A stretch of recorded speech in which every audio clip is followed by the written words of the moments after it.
Ahead and get started. It's so good to see everyone today. I'm Allie Rose Phillips, and I'm from Clay County, Kentucky. I'm currently the student body president at the University of Louisville, and I'm the chair of the Kentucky Board of Student Body Presidents. It's with great pleasure today that I get to introduce our guest speaker, Lieutenant Governor Jacqueline Coleman. Public service is a way of life for the Lieutenant Governor. She has devoted her personal and professional life to serving the community, and she's a lifetime advocate for education. Like many of us in the room today, she believes education is the key to providing Kentuckians opportunities for transformational change that can create new cycles of success. One way this is shown is through her leadership and founding of her nonprofit, Lead Kentucky, which ensures Kentucky college women are prepared, encouraged, and empowered to seek leadership positions on their campuses and later in their professional fields. Other ways she has shown this dedication is through the establishment of the Team Kentucky Student Mental Health Initiative, bringing back the Kentucky Commission on Women and leading the charge to waive GED testing fees. She's a great example and inspiration for Kentuckians, and I'm honored to welcome her to the stage today.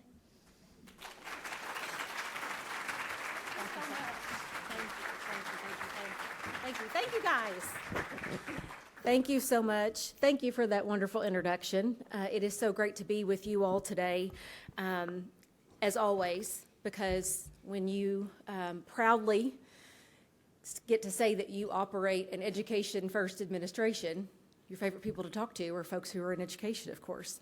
But you know, if the past couple years have taught us anything, it is that we need to honor the people who show up for our kids and who do the tireless work.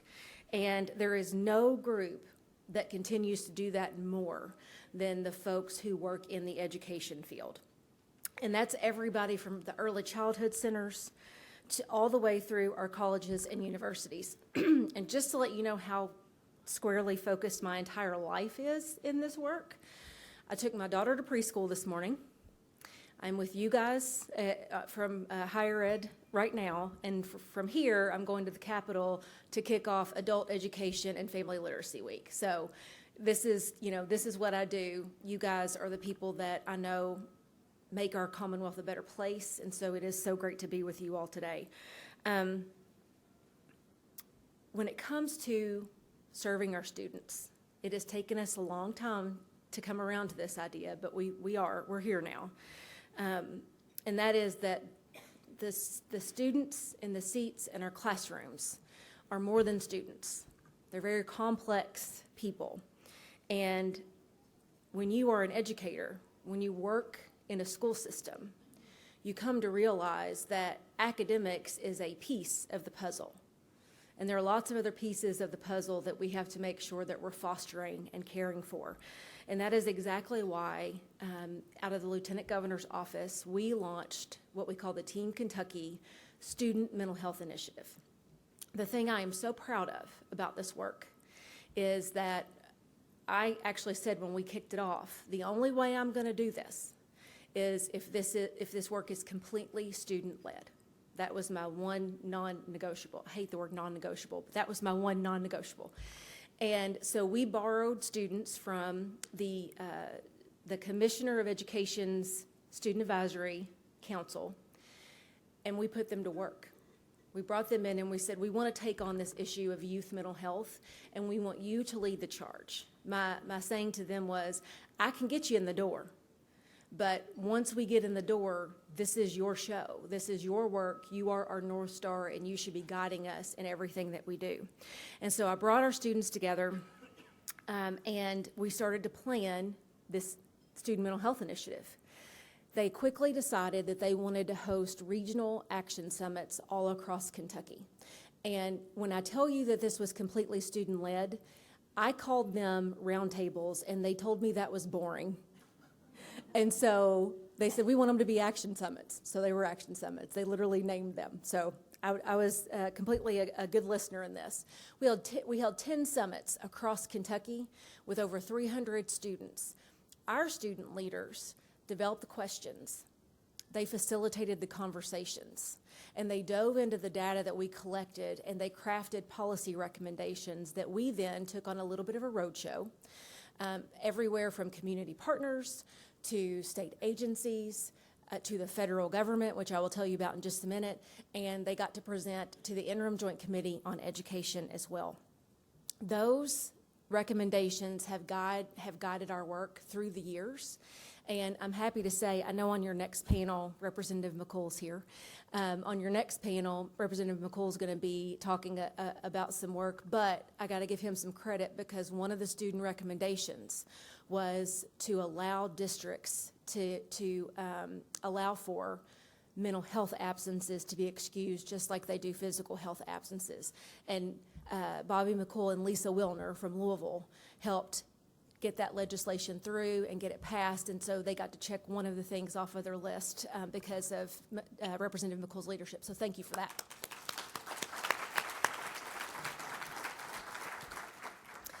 And so we went to the federal government after this and presented to SAMHSA, and because of that work, our students can say today, and we're not done yet, that they have been responsible for bringing $42 million to Kentucky for school-based mental health services. And our higher education is a big part of that. We're helping our colleges and universities recruit more folks who want to be mental health counselors to pay off those student debts when they serve in the public schools in those regions. And so we're building the workforce. We're investing in our young people's mental health, and we're doing it through our colleges and universities. Since then, we have been accepted as one of 6 states in the National Governors Association Summit on Youth Mental Health Policy. And we received another $2 million grant from CMS to enhance our school-based mental health services. So we are on a roll, and we are on a roll more than I could have imagined, because recently I got invited, and I'm going to go do this on Thursday, this week actually, to present our Student Mental Health Initiative to the United Nations in New York on Thursday. Yeah, thank you. When the United Nations sends you a letter that says, we think the work being done in Kentucky could be a model for the world, that's kind of mind-blowing. And so, I keep telling our students that their work has gone farther than they ever could have imagined, and it continues to do so. So, although the group that we worked with were focused on high school, K-12 education, it's really important to note that every single one of them went on to attend a college or university in Kentucky. So these student leaders that did this amazing work are on your campuses right now. And, I think about the fact that your college campuses, and you know this, your college campuses are not immune from mental health crises. But I got to give you some credit, because I saw an article that the Herald Leader wrote recently about mental health and what was available on our college campuses. This was recently. And the best thing about that article was that the students that they interviewed said they know where to receive support on their campus. So I got to give you guys credit for that. That's amazing. And when it comes to the question of why do we do this work, why did I become a teacher, why are you in the position that you're in, it is truly to build the next generation of Kentucky. That's what we're all in this to do. And we've realized along the way that requires more than just academics, right? It requires social and emotional learning, and it requires us to make sure that our students and the kids in our classrooms have better opportunities than we did, that they are better served than we were. And that means every student, not just academically, but socially and emotionally. And as you know, we are rewriting in Kentucky every single economic development record on the books. Our workforce has to match the opportunity that we're creating, and that is the work done in our schools and on our college campuses. Since our inauguration, we have seen $32 billion worth of economic development investments come to Kentucky to create more than 52,000 new good-paying jobs. And my favorite thing about this is, as a girl from Bergen, is it's not just coming to the major metro areas. It's all across Kentucky. We are number 2 in the nation in economic development investments. We are number 3 in rural job creation. And I think that's a testament to making sure that we're serving everyone all across this Commonwealth. And our work has never been partisan. It has never been about the letter by your name or the jersey that you wear. It has always been about serving people so that they can serve others as the next generation of leaders in this Commonwealth. And I cannot say enough to you about what you do on our campuses to help our students reach that next level that is going to break cycles of poverty, but it's also going to create new cycles of success. Thank you so much for the work that you do, for investing in our kids, for believing in them, and for helping us build a better Kentucky tomorrow. Thank you so much.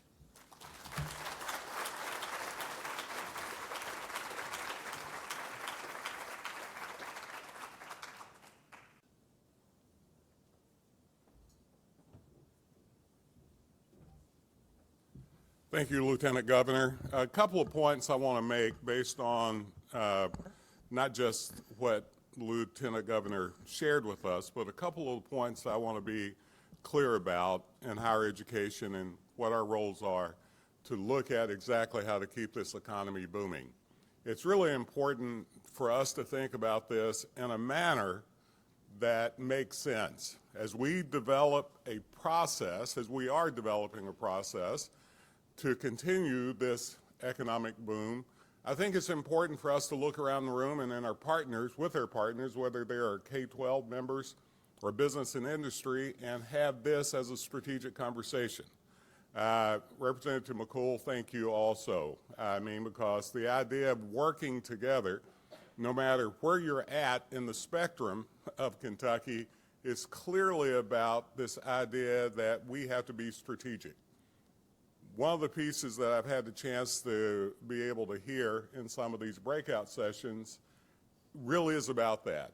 Many of you trustees have been in these sessions talking about what it takes to look at our institutions now versus what it took 10 years ago. The idea that we have to think more toward that, way beyond the fiduciary responsible duties that we have, but we have to think more about how we engage not only our business and industry and other folks, but how we engage each other as trustees. So, Lieutenant Governor, what I want to thank you and the Governor for really focusing on education. I want to thank you for actually every single time I've heard you speak, which has been one or two, is that you bring into account this idea that when we look at this, we have to think about education not just from a standpoint of K-12 or higher ed, but also early childhood. And you've heard me say many times that the best way to build a strong higher ed system is to build a heck of an early childhood system. So the idea of continuing this conversation is way beyond just what should be happening in these settings like this trusteeship conference. It should be happening between the trustees and the presidents and the staff, no doubt, but it's also about bringing together a collective understanding that until we get to a point of where we're supplying the opportunities for those that have less than, to make sure that they're in more than just a way that they can have a living wage, but help them to build wealth for the next generation. That's the kind of conversations that we need to be having from this point forward. And I appreciate you, Lieutenant Governor, once again, all the people, Senator Deneen, the conversations that we're able to have over at the Capitol, I think is wonderful, whether it's with our executive branch or with our legislative branch. So as the head of higher ed for Kentucky, I want to thank all of you for this kind of opportunity that we have to be able to be strategic. Thank you.